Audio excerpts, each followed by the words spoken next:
귀한 찬양에 우리 감사드립니다. 우리 시온 찬양대 오늘도 귀한 주제가 있는 찬양을 불러주셨는데 우리 박수로 격려하는 마음으로 한번 공성하겠습니다. 잘하셨습니다.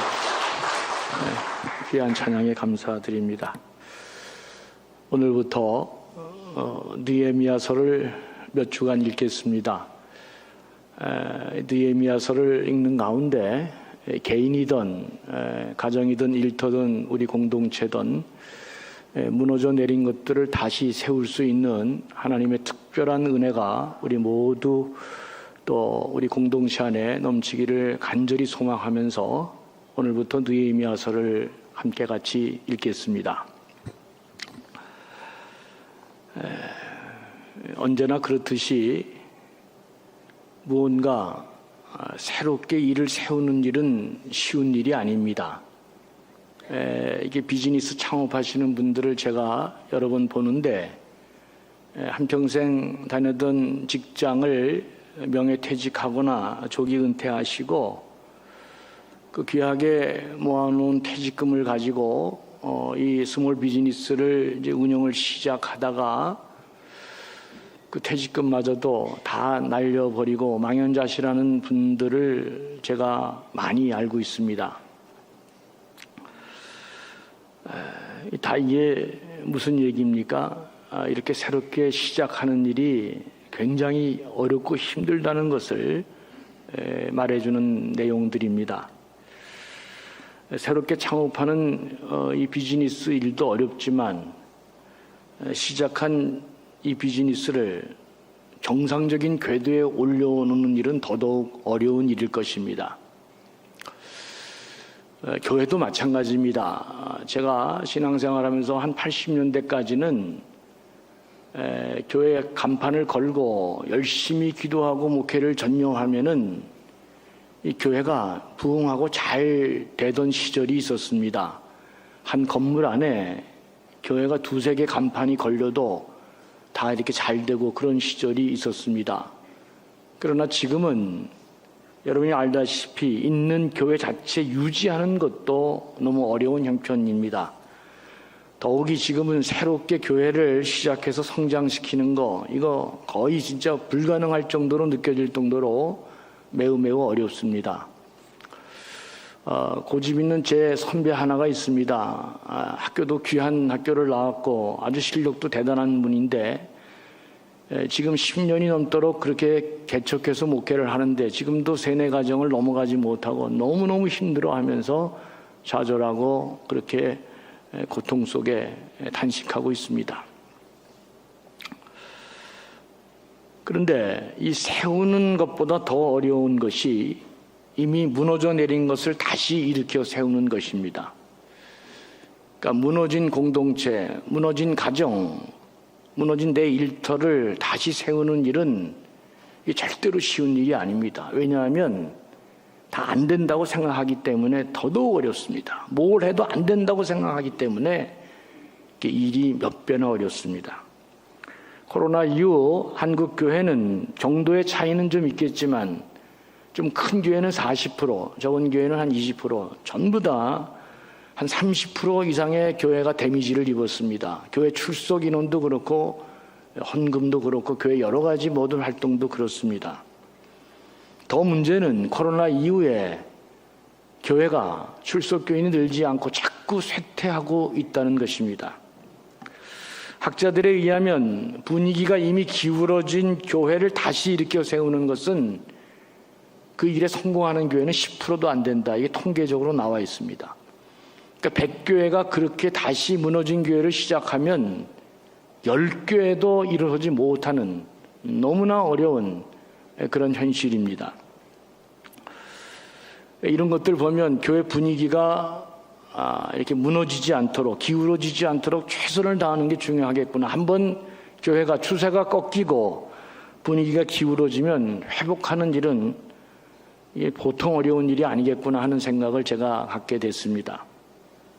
근데 옛날에 기가 막힌 여자분 한 분의 기사를 제가 읽은 적이 있는데 이분은 직장을 어떻게 하냐면 직장 다니는 게 아니라 비즈니스 하다가 안 되는 그런 일터를 찾아가서 자기가 6개월씩 또는 1년을 계약하면 그리고 그 비즈니스를 다시 일으켜 세우는 그런 일을 하는 아주 독특한 여자를 봤습니다. 제가 그 기사를 읽을 때 그분은 광화문에서 잘 안 되는 조그마한 분식집을 경영하고 있었을 때인데, 놀라운 일은 그렇게 장사가 안 되는 그 사업장에 이분이 맡고 6개월, 1년이 지나면 그 사업장이 잘 되고 살아나더라는 것입니다. 몇 개를 그렇게 해서 이분의 기사가 난 것입니다. 그러니까 제가 그때 생각했습니다. 아무리 어려워도 이게 안 돼도 되게 하는 사람이 있구나. 다 무너진 것을 일으켜 세우는 사람이 우리 가운데 있구나. 그런 생각을 하게 됐습니다. 느헤미야가 바로 그런 사람입니다. 무너져 내린 그 모든 것을 세우는 일이 그렇게 막막하고 어려운 일이라 할지라도 그 일을 마침내 되게 한 하나님의 사람이 바로 느헤미야입니다. 그래서 우리는 지금 우리 시대에 이 느헤미야를 다시 주목할 필요가 있습니다. 저는 느헤미야를 생각할 때마다 이 사람은 모세에 견줄 만한 사람이고 또 신약의 가장 우뚝 선 바울과 그 옆에 놔도 전혀 손색이 없는 대단한 신앙의 인물이다. 늘 그렇게 생각합니다. 여러분 아시는 것처럼 모세가 이스라엘 백성들이 애굽에 종살이할 때 해방시켜 나라를 건국한 사람이라면, 느헤미야는 하나님 말씀 따라 살지 못하 심판받아 다 이 나라가 멸망하고 사람들이 전 세계에 흩어져 오합지졸로 이 암담한 상황 속에서 끝난 나라를 다시금 재건국해서 일으켜낸 대단한 사람이 바로 느헤미야입니다. 세우는 것도 어려운 일이지만 모세처럼 아무것도 없는 맨 땅에서 세우는 것도 대단히 어려운 일이지만 그렇게 무너져 내린 공동체를 다시 세우는 일은 더더욱 참으로 힘든 일이다.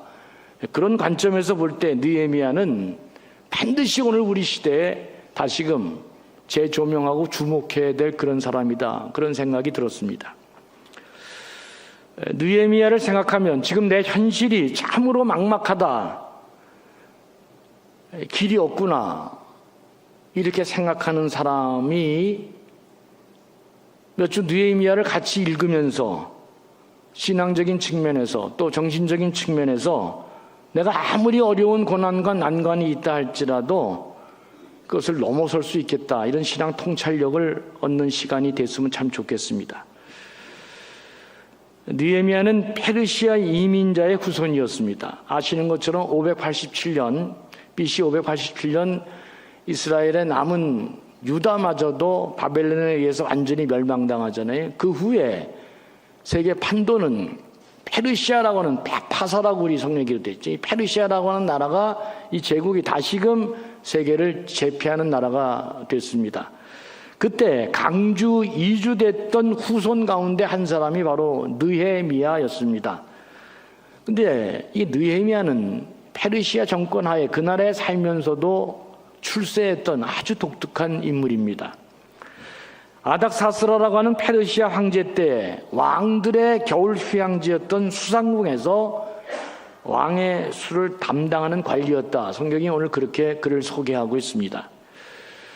술 맡은 관리, 이거 지금 우리가 무슨 바텐더 같이 우습게 보지만 옛날 고대 사회에서는 왕의 이 술 맡은 관리라고 하는 것은 굉장히 중요한 직책이고 굉장히 높은 직책이었음을 문서로 확인할 수 있습니다. 왜 그랬을까? 이게 왕의 두터운 신임이 없이는 절대로 그 자리에 못 갔기 때문입니다. 옛날 고대 사회는 얼마나 음모가 많고 쿠데타도 많이 일어나고 특별히 왕을 독살하려는 시도가 얼마나 많은지 우리가 알고 있잖아요. 그래서 음식 들어가는 거, 우리가 조선시대 드라마를 봐도 다 그렇잖아요. 음식 먼저 다 점검하고 음료 다 점검하고 어떨 때는 자기가 먼저 먹어봐야 되는 이런 놀라운 직업이 바로 술 관리하는 직업이었습니다. 느헤미야는 강제로 끌려온 후손이었지만 부귀와 영화를 누리면서 이 페르시아 제국 그 지방에서 남달리 성공하고 잘 살고 그렇게 번영했던, 영화를 누렸던 그런 사람이었습니다.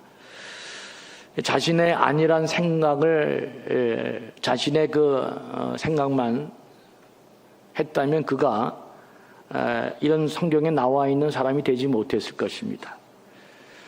그는 자신의 안일만 생각하면 전혀 걱정이 없고 그런 나라에서, 다른 나라에서 잘 살 수 있었던 사람입니다. 그러던 중에 그는 유다에서 온 사람들로부터 고국의 소식을 듣게 되죠.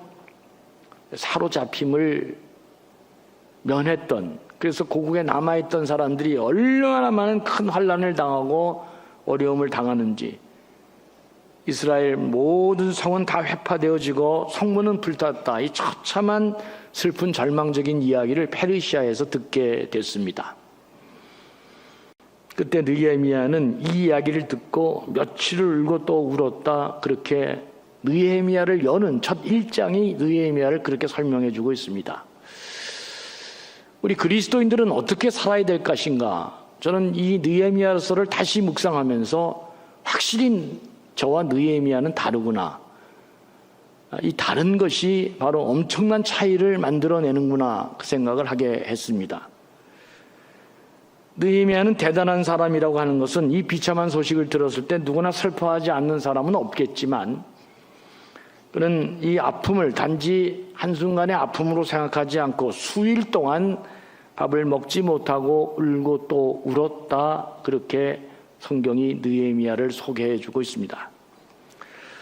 느헤미야를 통해 우리가 여기서 무너진 공동체를 세우는 첫 번째 시작을 발견하게 됩니다. 그것은 우리 안에 동정심, 같은 심정을 회복하는 능력이 21세기에 너무도 중요하다. 큰 일을 당하고 있는 사람들과 같은 정서를 갖는 것, 공감대를 형성하는 것, 이것이 무너진 공동체, 무너진 내 가정, 무너진 내 사업 일터를 먼저 세우는 중요한 일이라는 생각을 하게 됐습니다. 여러분, 공감 능력은 21세기 개인주의와 절대적인 이기주의로 팽배한 이 시대에 너무도 중요한 정신이자 자세인 것입니다. 아무도 그렇게 살지 않잖아요. 서두에 언급한 것처럼 안 되는 비즈니스를 일으켜서 탁월한 능력으로 그 비즈니스를 세우는 이 여자는 그 마지막에 그렇게 써 있더라고요. 남들이 갖지 못한 특별한 공감 능력이 탁월했던 여자였다, 그렇게 기록하고 있습니다. 소비자와 탁월한 공감 능력을 갖고, 그래서 소비자가 무엇을 원하는지를 잘 알았다. 여러분, 지금도 오늘은 다 우리는 우리만 생각하고 살아갑니다. 누가 우스갯소리 그런 얘기 했잖아요. 예수님하고 사진 찍어도 우리는 제일 먼저 보는 게 내 얼굴 잘 나왔나, 이렇게 내 얼굴 먼저 보는 사람들이 다 우리들이잖아요. 다 우리들은 자기 중심적으로 그렇게 살아갑니다. 전부 다 그렇게 살아가는 것입니다. 거기에는 아무런 일이 이루어지지 않습니다. 공감 능력은 먼저 내 마음이 상대방 마음과 다르지 않다, 상대방을 내가 헤아리고 있다, 이 생각을 갖고 있는 능력입니다. 그래서 그가 울 때 나도 같이 울고, 그가 웃을 때 같이 진심으로 기뻐해주고, 이런 능력이 공감 능력입니다. 그렇게 나만 생각하고 살아갈 수밖에 없는 실존적 한계가 있음에도 불구하고 우리는 때로는 또 중요한 순간에 어떤 일을 할 때마다 공감하는 능력을 갖고 있는 게 중요하다. 내가 내 가정을 회복시켜야 되겠다, 무너진 거 다시 일으켜야 되겠다. 그러면 오늘 아내가 저렇게 화내면 왜 아내가 저렇게 화를 낼까? 먼저 아내의 입장에서 생각해 보지 못하면 절대로 그 가정 일으키지 못합니다. 옛날에 저렇게 착한 장로님이 오늘 왜 갑자기 저럴까? 그러면 먼저 목사가 왜 장로님이 저렇게 하실까를, 저 마음을 먼저 공감하는 능력이 무엇보다도 필요합니다. 그렇지 않으면 절대로 무너진 공동체 회복 불가능합니다. 먼저 상대방과 공감하는 것, 이것이 모든 무너진 내 일터, 내 가정, 우리 공동체, 교회 할 것 없이 다 그것을 일으켜 세우는 첫 번째 시작이다. 잊지 말고 살아야 됩니다. 남을 생각하지 못하면, 공감하지 못하면 절대로 우리는 다 모래일 뿐이지 같이 있어도 우리는 같이 있는 사람이 아닙니다. 그 점을 꼭 기억하는 게 중요합니다. 두 번째로 느헤미야는 그렇게 슬퍼하지만 않았습니다. 그는 금식하며 하나님께 기도했다, 그렇게 말씀하고 있습니다. 무너진 것을 세우는 두 번째 길을 여기서 발견하게 됩니다. 이렇게 회복하기를 원하는 사람은 공감하고 울기만 하는 사람이 아니다. 이걸 해결해야 되는데 이걸 어떻게 해결해야 되느냐? 성경은 하나님 앞에 가져가 그것을 기도하는 사람이다 그랬습니다. 21세기는 과학기술이 발달하고 우리가 전부 다 똑똑해지고 재능이 있고 능력이 있다고 생각하기 때문에 자꾸 우리도 모르는 사이에 인디펜던트로 나 혼자 독립해서 살 수 있다고 생각하는 강한 경향이 우리에게 있습니다. 그래서 그 정신이 하나님마저도 우리를 자꾸 우리 삶에서 이렇게 벗어나도록 우리 삶을 자꾸 인도합니다. 그러니까 기도 안 합니다. 내가 오늘 암이 걸렸다. 그러면 어떻게 해요, 여러분? 액세서리로 잠깐 하나님 앞에 기도하는지는 모르겠는데 그 기도가 끝나자마자 이 암 전문가가 누군지 전문가를 찾아다니고 난리를 핍니다. 우리는 우리도 모르는 사이에 하나님 없이 살 수 있다는 생각이 팽배해지고 있어서 그래서 우리 삶에 가장 먼저 없어지는 게 뭐냐? 기도가 사라지게 됩니다. 여러분, 기도가 왜 중요한 것입니까? 이렇게 바쁘고 어렵고 힘들고 조금 더 시간 내기 어려운 사람들이 기도하는 이유는 하나님이 살아있고 여전히 내 기도를 들으시고 그분이 내 삶에 역사한다고 믿기 때문에 기도하는 것입니다. 기도하는 사람이 하나님의 사람인 것입니다. 기도하는 사람이 내가 하지 못하는 그 놀라운 일을 하나님이 나의 삶에 개입해 주셔서 이 일을 해결해 줄 수 있다고 믿는 사람이기 때문에 하나님 앞에 기도하는 것입니다. 느헤미야는 그냥 울기만 하지 않았습니다. 그 슬픔을 하나님 앞에 가져가 기도하기 시작했고 회개하기 시작했고 하나님께 울부짖기 시작했습니다. 6절 7절을 같이 보겠습니다. 이제 종이 주의 종들인 이스라엘 자손을 위하여 주야로 기도하오며 우리 이스라엘 자손이 주께 범죄한 죄들을 자복하오니 주는 귀를 기울이시며 눈을 여시사 종의 기도를 들으시옵소서. 나와 내 아버지의 집이 범죄하여 주를 향하여 크게 악을 행하여 주께서 주의 종 모세에게 명령하신 계명과 율례와 규례를 지키지 못했나이다. 지금 느헤미야가 하나님 앞에 없는 하나님께 기도하는 게 아니라 지금도 내 삶에 역사하시고 내 기도를 들으시는 살아계신 하나님 앞에 울부짖고 이 문제를 해결하겠다고 지금 기도하는 장면이 느헤미야를 여는 첫 열개에서 강하게 우리에게 지금 이렇게 계시로 보여주고 있습니다. 이스라엘 조상들은 지은 죄 때문에 포로로 잡혀갔습니다. 어떻게 이 지경이 됐는가? 다 따져보면 이것은 느헤미야와 아무런 관계도 없고 느헤미야가 잘못한 내용이 아닙니다. 그럼에도 불구하고 느헤미야는 크고 두려우신 하나님 앞에 나아가 그 슬픔을 토로하면서 기도할 때 나와 내 아버지 집이 하나님 앞에 범죄했다고, 자기도 이스라엘 사람이기 때문에 내 마음이 그들의 마음과 똑같았고 이제는 하나님 앞에 그들의 죄가 내 죄라고 공감하며 기도하는 내용이 우리의 가슴을 많이 울립니다.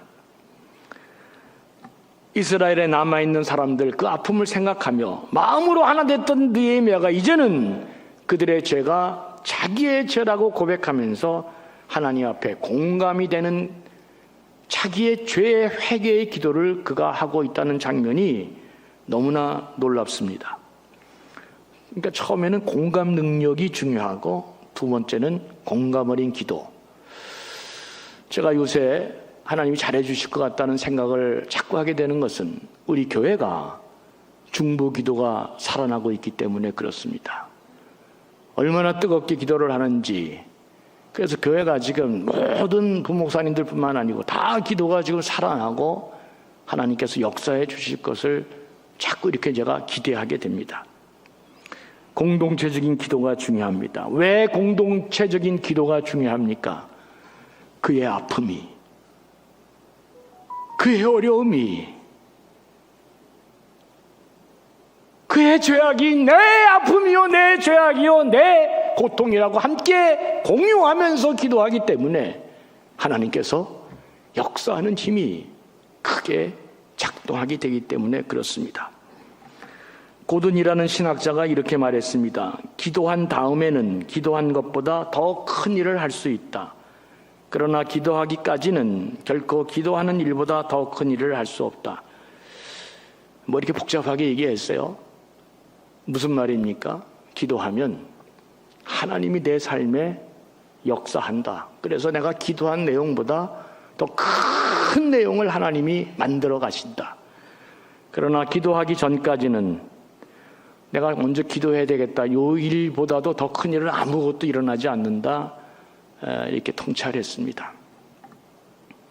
기도하면 내가 기도한 내용보다 더 큰 일이 하나님께서 이루게 된다. 이걸 누가 알았느냐? 느헤미야가 안 것입니다. 느헤미야가 이 점을 알았기 때문에 그는 이렇게 모든 삶 가운데도 하나님 앞에 기도할 수 있었던 것입니다. 마음이 하나 돼서 그렇게 부둥키 않고 열심을 내어 우리가 뭐 하나다 이렇게 얘기해도 큰일이 일어나지 않는 것은 우리 성령 하나님께서 기도한 만큼 우리가 같이 공감 어린 기도로 나아가지 못하는 것이 아닌가, 자꾸 이런 반성을 해봅니다.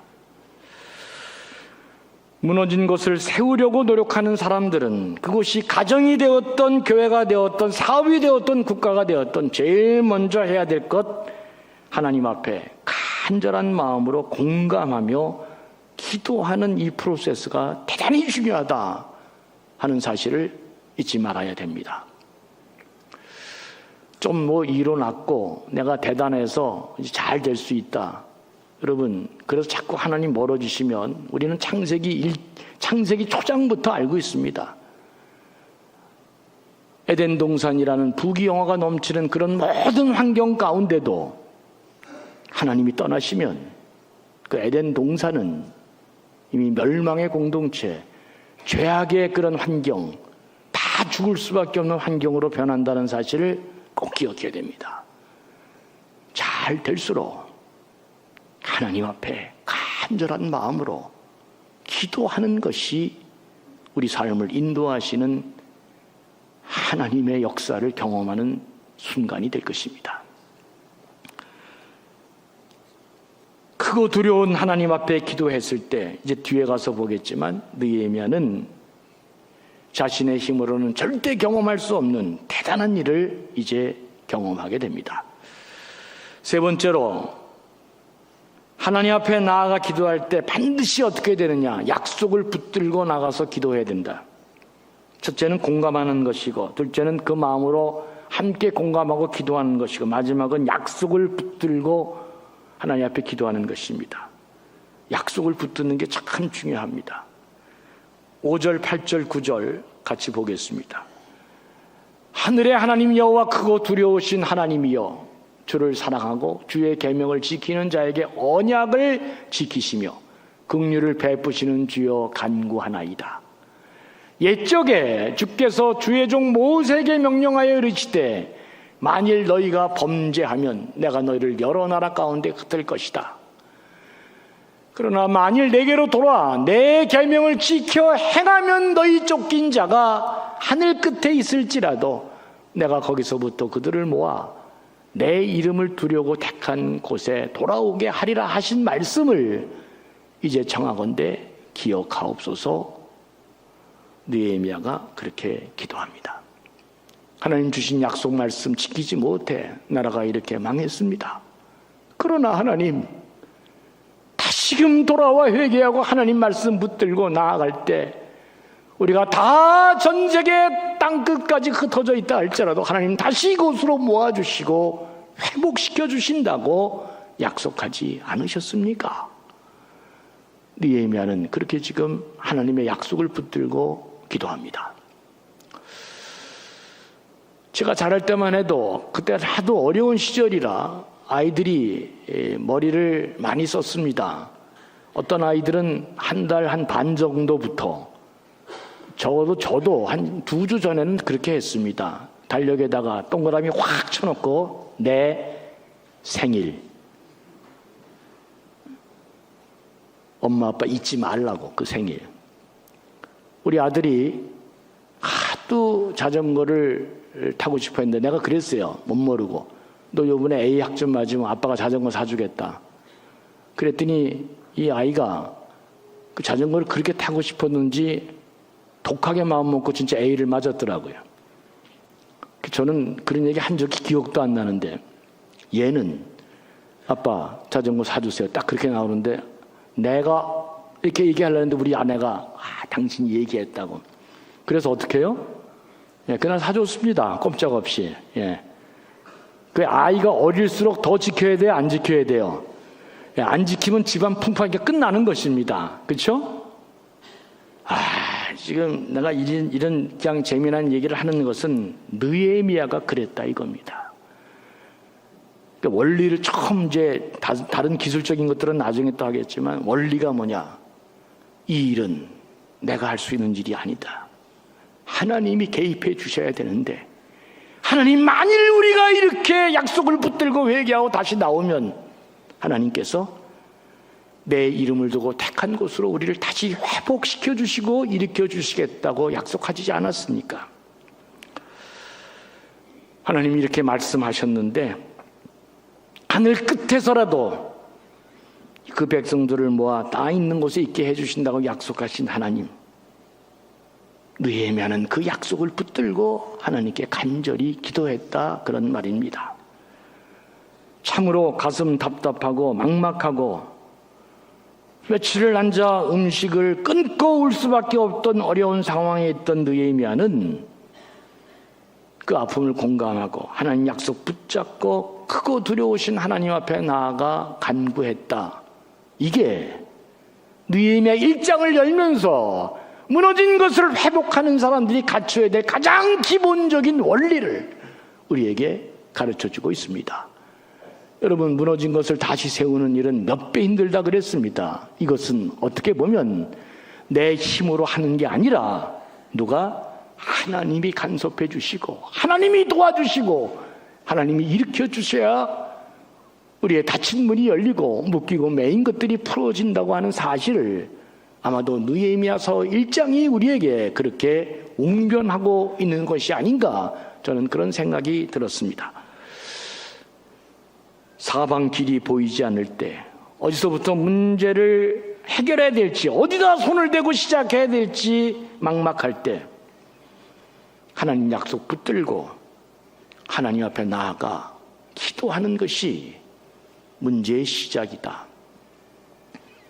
하나님의 약속이 희망이고, 성경은 약속과 성취로 이루어진 대단한 프레임 속에 우리에게 주시는 말씀입니다.